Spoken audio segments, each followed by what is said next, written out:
मालियाती तब्दीली से सब मुतासर होते हैं। इस साल बेवक्त बारिश और जलबारी से बहुत नुकसान होता है। तकरीबन ज़ियारत के अक्सर इलाकों में नुकसान बहुत हो गया। अभी कुछ बहुत नरम हो गया, कुछ पट गया। जाहिर सी बात है बहुत नरम होता है, नुकसान देता है ज़िम्मेदारों को भी, ठेकेदारों को भी।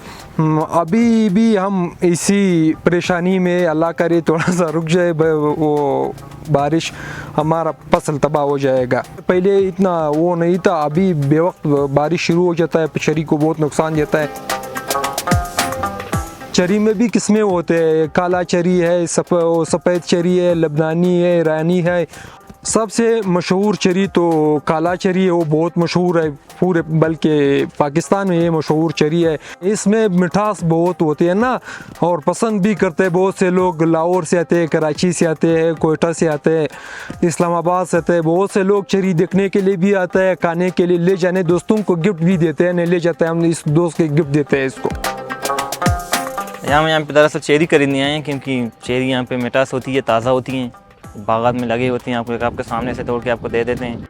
कदम में साइज़ में बड़े भी हैं। हम काटन देते हैं, वो सुपर को होता है, मार्केट पे भी डिपेंड करता है। जब 250 भी चलता है, 200 पे भी चलता है, 160, 180। और काला बडोर कहते हैं, वो बड़ा चरी, वो 300 पर बिक जाता है।